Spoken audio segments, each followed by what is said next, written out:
Podcasts are hot right now. How do I know? Well, you're listening to one right now, aren't you? But you might be wondering, how on earth do I get my voice out there and start my own podcast? It all seems so intimidating. Between hosting and platforms and monetization, it can get real complicated real quick. Well, I'm going to let you in on a little secret. We started this podcast over 2 years ago, not knowing clue one on how to do it.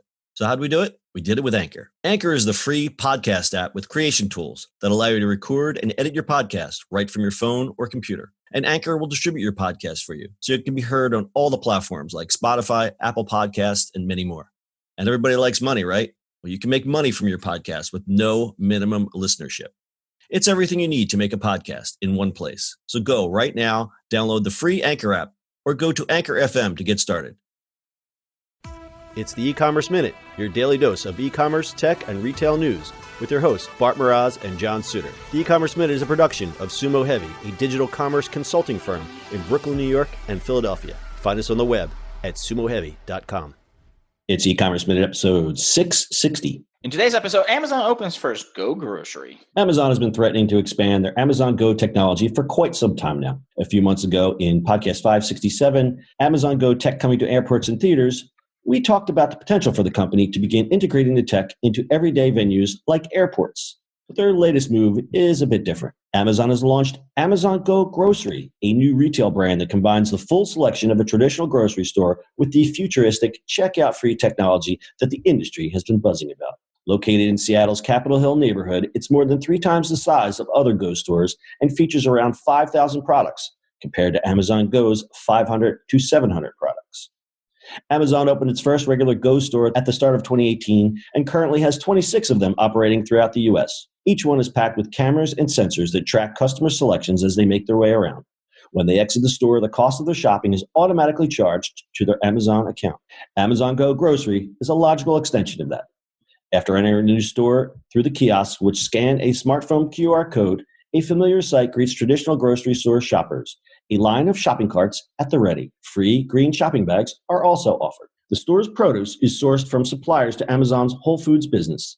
Produce items are priced individually with red tags noting great low prices. For example, avocados are labeled at just 49 cents. And as for employees, Amazon Grocery will staff just a handful of associates.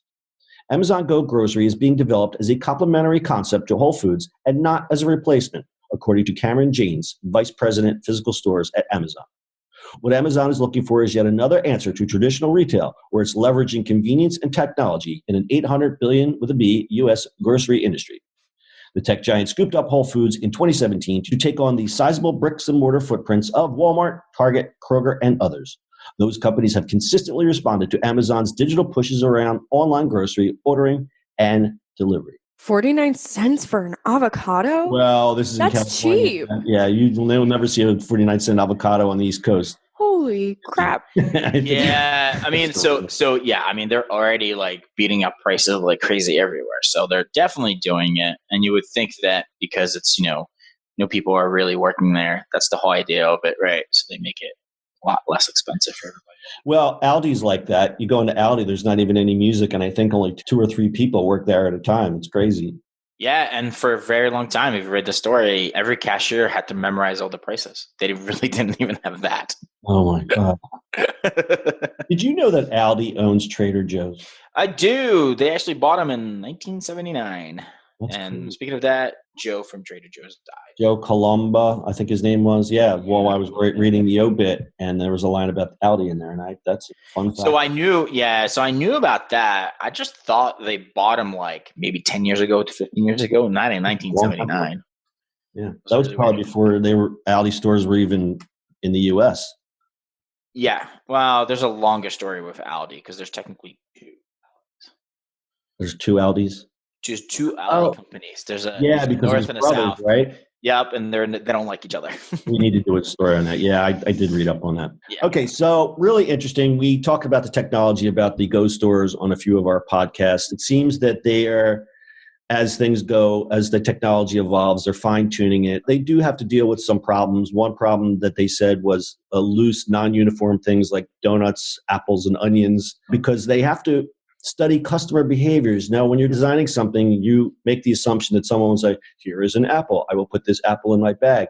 But what they found is because people are people and they just like to rummage around things around, and it was kind of confusing the cameras. So they had to fine tune that. The other problem that they found out was like when you go to frozen foods, the door opens up and the window fogs and the camera can't see what you're doing.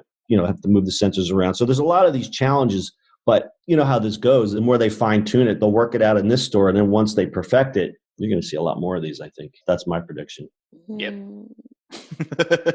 I hope so. It'd be kind of cool in the smaller markets, right? Smaller town. Yeah. So what they're doing is they're saying that this is not going to replace the Amazon Go convenience store, but rather this is just a completely separate concept. Yeah. And I think they're not doing Whole Foods fulfillments from these stores because if you're doing your online grocery, this is not a hub for that. This is a completely separate thing because the whole concept is, no staff. So you don't have to worry about people running around trying to, because, when you go into Whole Foods now, you've got like 20 employees running around filling grocery orders and knocking you over. You won't have that here because this is not what these stores are for. Yeah, no, not at all. They don't even order pickup or anything. It's just basically its own standalone concept. Yeah. But that's also like, if you put them in places like New York, your typical bodega goes out the window. Yeah. Well, we don't want that. We do not want that. So because that means there would be no bodega cats. No bodega cats. You're going to say that. Wow. Brittany's new t-shirt, Save the Bodega Cat.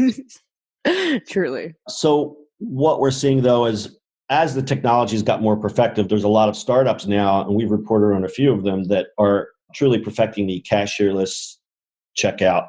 And we're going to do a report probably in the next week or two about 7-Eleven. They've made great strides in this. And if you think of any convenience store that has a massive outreach, well, that's 7-Eleven. So it'd be real interesting to see how 7-Eleven would incorporate this type of technology. But that's still not going to cut the crazy people from going in and out of 7-Eleven. With machetes. Machetes. God.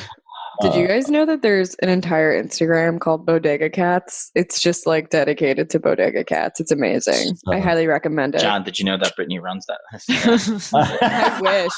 I wish that I came up with that idea. Bodega Cats. I'm surprised that you're not running the influencers in the wild Instagram. It's so good. I love that Instagram. That's a rabbit hole. Isn't it great? Yeah, I could spend hours on that one. These people are so stupid. All right, close this one up. A little stat time. Amazon posted $4.4 billion with a B in revenue last quarter in its physical stores category, which includes Whole Foods and Amazon Go stores. That stat is from Geekwire. Amazon's cashierless concept brings in about 50% more revenue on average typical convenience stores, Recode has reported. And finally, by 2023, duty-free and retail sales are expected to reach about $125.1 billion with a B US dollars. And finally, another interesting Amazon stat. Amazon heads the ranking of the most popular shopping apps in the United States with 150.6 million mobile users accessing the Amazon app in September 2019. You guys got anything else? Nope. All right. That's your e-commerce minute for today. We'll see you on the internet tomorrow. That's it for today's show. If you like the show, do us a favor and subscribe or leave us a review on iTunes. And don't forget, you can now listen to the e-commerce minute on your Amazon device. Just add e-commerce minute to your flash briefing. And finally, if you have a comment or suggestion or just want to say hi, find us on social media at SUMO Heavy.